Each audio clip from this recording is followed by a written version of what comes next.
BA पाठ प्रथम हिंदी साहित्य की ऑनलाइन क्लासेस में आपका स्वागत है। मैंने आपको पहले महाविद्यालय का जो परिचय है वो एक वीडियो के मार्फत दिया था, जिसमें आपने महाविद्यालय की जो विभिन्न गतिविधियां हैं, महाविद्यालय परिसर है, आपकी लाइब्रेरी है, इन सब के बारे में आपका परिचय कराया था। तो आपने जाना होगा कि हमारा महाविद्यालय कैसा है। अब मैं आपको थोड़ा अध्ययन से जोड़ता हूँ, और इस अध्ययन से जुड़ने के लिए जो है आप बिल्कुल एक हंसी खुशी का माहौल बनाइए। ऐसे गंभीर होने की आवश्यकता नहीं है। इसके लिए मैं आपको एक कहानी सुनाऊंगा आज। हम किस्से कहानियां पढ़ेंगे, एकांकी पढ़ेंगे, पद पढ़ेंगे, तो बड़े हल्के फुल्के रूप से आप रहिए, आपको बहुत अच्छा समझ में आएगा।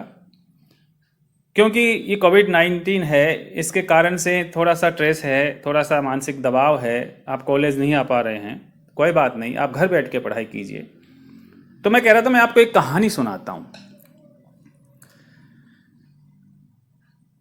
ये कहानी है ढोला और मारू की।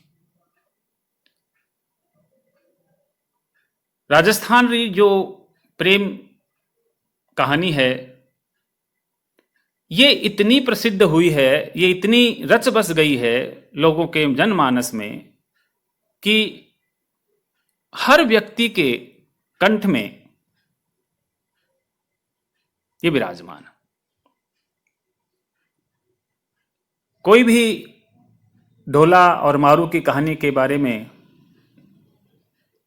कहानी से अपरिचित नहीं है। ये कहानी है क्या? देखिए, बिल्कुल सीधी सी बात है, सरल सी कहानी है। और ये जैसा कि मैंने कहा, एक प्रेम कहानी है। तो प्रेम कहानी होने से ये लोगों को जल्दी स्पर्श करती है और अपनी कहानी सी लगती है। कोई भी प्रेम में जो व्यक्ति होता है, उसके भावों की कहानी उसको लगती है। तो ये कहानी है ढोला और मारू की।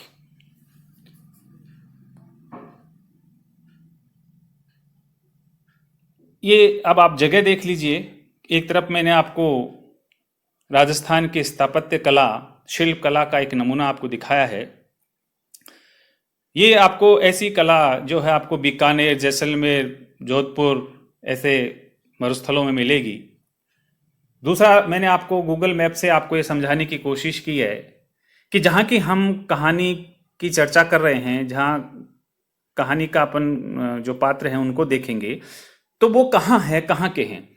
ये पुंगल प्रदेश है। एक पहले पुंगल प्रदेश हुआ करता था, आजकल बीकानेर का जो क्षेत्र है उसके पास में जो है पुंगल प्रदेश है। इसको जांगलू प्रदेश भी कहा जाता था। और नीचे आ जाइए, एमपी मध्य प्रदेश में इंदौर के आगे आप चले जाइए, नरवर प्रदेश है। ये दो स्थान ध्यान रखिए, कहाँ? पुंगल प्रदेश और नरवर प्रदेश, ये दो स्थान है। तो पुंगल प्रदेश जो है, वहां का राजा था पिंगल, और जो नरवर प्रदेश है वहां का राजा था नल। हम कहानी के पात्रों के बारे में जाने से पहले मैं आपको थोड़ा सा ये बता देता हूं कि ढोला मारूरा दूहा ये लगभग 15वीं शताब्दी में जो है लिखा हुआ है। लिखा हुआ क्या है कि लोगों ने जो है इसको अपने अपने तरीके से गाकर, अपने अपने तरीके से अभिव्यक्त करके, इसमें जो है ढोला मारू के जो दुए हैं वो अपनी स्वयं की अभिव्यक्ति देते हुए इसको जो है जोड़ते गए। तो पता ही नहीं चला कि ओरिजिनल क्या है, मूल क्या है और प्रक्षेपित क्या है, किसी ने क्या जोड़ा है, क्या गठाया है। तो लगभग इसका जो समय है वो 15वीं शताब्दी है, और अनुमानित जो इसके रचनाकार हैं वो कवि कल्लोल माने जाते हैं, जिन्होंने ढोला मारूरा दोहा लिखा है। और इन सब को जो तरीके से संकलित किया, उन कवि का नाम है कुशल लाभ। तो ये तो मैंने आपके रचना के बारे में बताया, जिसकी कहानी हम पढ़ रहे हैं। ये कहानी 15वीं शताब्दी के आसपास का जो है लिखा हुआ माना जाता है, इससे पहले की कहानी होगी, और लोगों ने अपने अपने हिसाब से इसको जोड़ा है। तो मैं बता रहा था पुंगल, बीकानेर, वहां का राजा पिंगल, उसकी एक 1.5 साल की पुत्री थी मारवणी, जिसको मारू कहते हैं। मारू थारा देश में, तो मारू मरुस्थल की पुत्री, मरुस्थल में जन्मी पुत्री। तो ये कौन सी है? मारवणी। हम राजा पिंगल की बात कर रहे थे कि राजस्थान तो बड़े विपदाओं का काल रहा है, प्रकृति से जूझने का काल रहा है। यहाँ टेम्परेचर, तापमान बहुत ज़्यादा रहता है, यहाँ अकाल पड़ता है, यहाँ बारिश नहीं होती पर्याप्त। फिर भी लोग जो है यहाँ पर इतनी जिज्ञासा रखते हैं कि इस मरुस्थल से जुड़े हुए हैं और अपना जीवन यापन कर रहे हैं। तो एक बार जो पुंगल प्रदेश है वहाँ अकाल पड़ता है। इस अकाल में अपने परिचित एक मित्र है, नरवर का राजा नल, उसके यहाँ ये पिंगल राजा अपनी पुत्री और अपनी पत्नी के साथ जो है वहाँ चला जाता है। कुछ वर्ष वहाँ रहता है तो परिचय बढ़ता है, आत्मीयता बढ़ जाती है। तो दोनों राजाओं ने निश्चय किया कि मैं एक पुत्री और पुत्र, जो पुत्री तो थी राजा पिंगल के और पुत्र था राजा नल के। तो मारवणी जी जो थी वो राजा पिंगल की पुत्री थी, तो वो 1.5 वर्ष की थी, और नल का जो पुत्र था वो 3 वर्ष का था, और उसका जो नाम था वो ढोला था। तो ये ऐसा सोचते हैं कि क्यों ना हम जो है बच्चों की शादी कर दें, तो अपना रिश्ता जो है पक्का हो जाएगा, मित्रता पक्की हो जाएगी, रिश्ते में बदल जाएगी। तो इस तरह से जो है इन्होंने जो है सोचा कि शादी कर दें। तो मालवा का राजा जो था वो नल। अब यहाँ थोड़ी सी एक चीज और बता देता हूँ, ये जो नरवर प्रदेश है वो उड़ीसा में भी है, जहाँ हीरे की खान थी। तो कुछ लोग वहाँ का मानते हैं कि वो प्रदेश है, लेकिन ऐसा नहीं है। ये जो एमपी का भाग है, मालवा प्रदेश है, उसी का जो राजा है नल, उसी की बात कर रहे हैं हम, और उसका पुत्र ढोला, जिसको सालय कुमार भी कहते हैं। तो मारवणी का विवाह करना तय हो गया, तो कर भी दिया विवाह ढोला से। तो अब विवाह हो गया। इधर क्या हुआ कि वो जो वहाँ पिंगल में, जो पुंगल में कि थोड़ी बारिश हो गई, बरसात हो गई, तो सब कुछ ठीक ठाक हो गया। राजा जो है वापस पुंगल प्रदेश चला जाता है, अपनी परिवार सहित। मारवणी को भी छोटी थी इसलिए साथ ले आता है। अब क्या होता है कि समय बीतता चला जाता है, मारवणी थोड़ी जवान होती है, यौवन को प्राप्त होती है। तो उसको एक दिन क्या होता है, सपने में ढोला के दर्शन होते हैं, और उसको इस बात का पता लगता है सपने में कि मेरी शादी जो है ढोला से हो चुकी है। तो भारतीय नारी और राजस्थान की नारी, वो भी एक बार अगर अपने मन में किसी को अगर पति मान लेती है, तो सब पूरा का पूरा जो है समर्पण उसके प्रति कर देती है। तो मन ही मन में जो है वो उसको इस बात का एहसास हुआ, पता लगा कि मेरी शादी हो चुकी है और मेरा पति है। तो वो जो है थोड़ा सा जो है उदास होने लगी, खाना पीना छोड़ दिया, और बिल्कुल ऐसे किसी को कहने लायक भी नहीं रही कि मैं अपनी बात बता दूं, क्योंकि लाज शर्म से जो है, मर्यादा से अपने पिता को भी नहीं कह पाई। लेकिन पुत्री जब बहुत ही मायूस होने लगी, बहुत ही जो है उदास होने लगी, तो माँ ने पूछा, जबरदस्ती उससे कहलवाया गया कि बताओ तो सही क्या हुआ। तो उसने, मारवणी ने बताया कि मेरे को इस तरह से सपना आया, मेरे को ये एहसास हुआ है। तो फिर उनको सबको याद आया कि हाँ, अरे आज के 13 साल पहले हमने जो है नरवर प्रदेश के राजा नल के पुत्र से जो है तुम्हारी शादी की थी। तो वहाँ अब वो संदेशा भेजते हैं नल के पास, वो संदेशा भेजते हैं। तो वहाँ जो ढोला है उसकी शादी जो है हो जा जो बालपन में शादी हुई थी उसको सब भूल गए, उधर नल, राजा नल भी भूल गया। अब वो वहां पर जो है एक मालवा जो प्रदेश है उसकी राजकुमारी है मालवणी, ध्यान रखिएगा, मालवणी, मालवणी से उसका विवाह ढोला का हो जाता है और आराम से सुख से रहते हैं।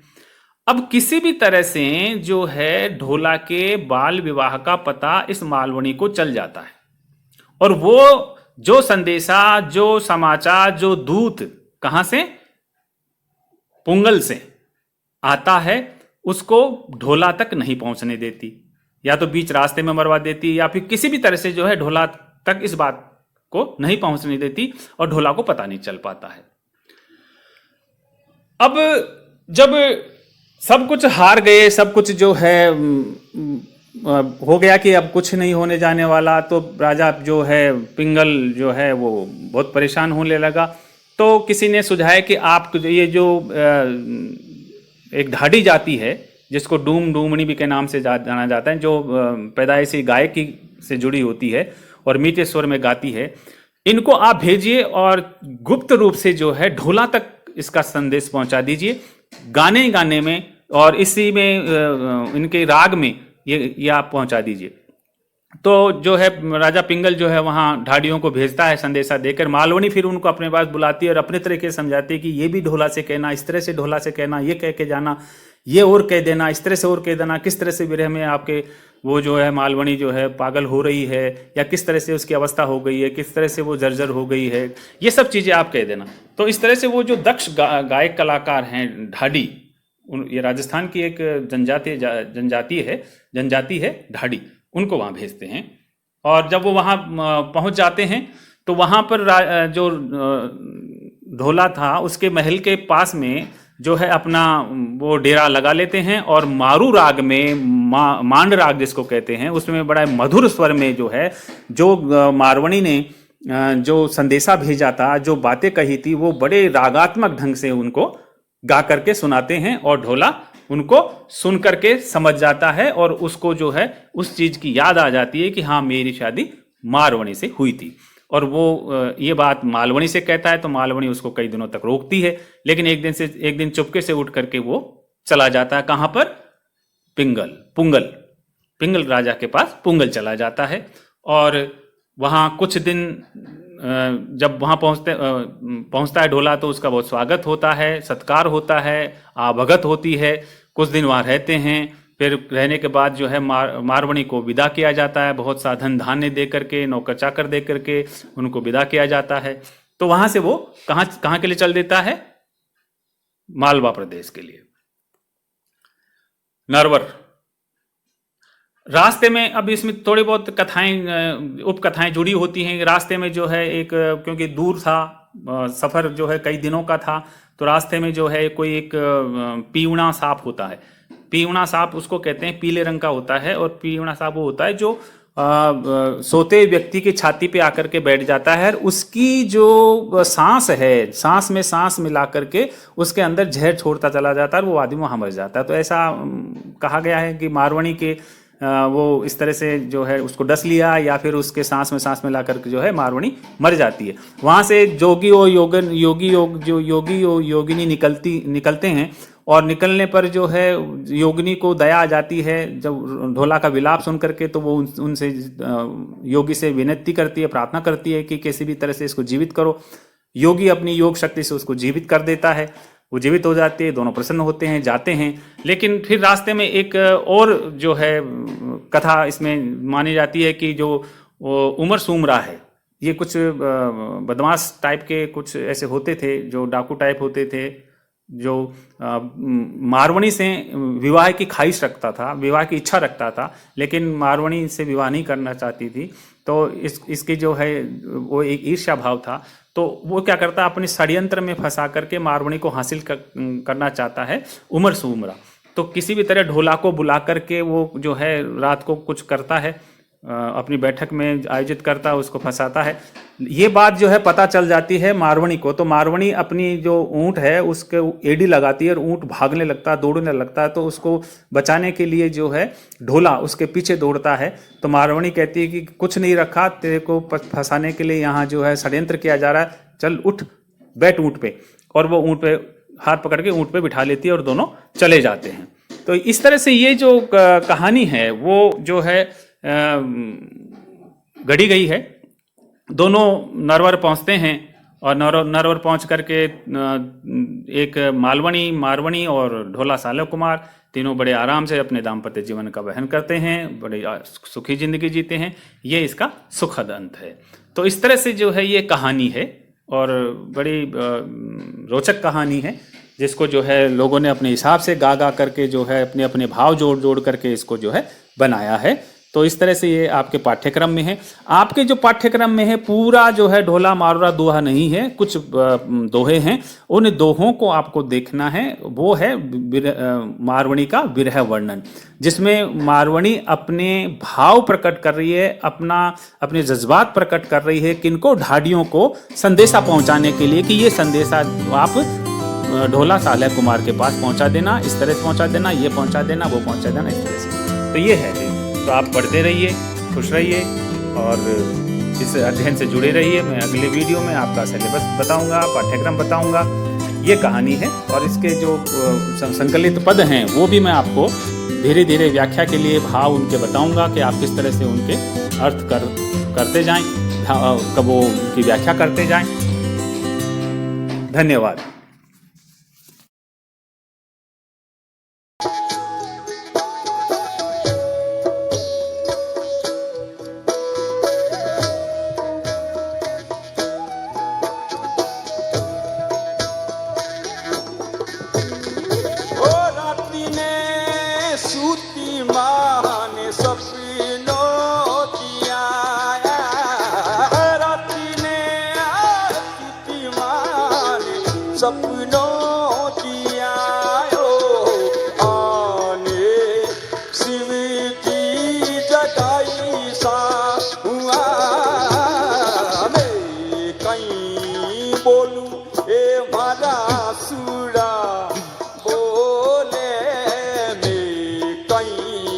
बोलू ए मारा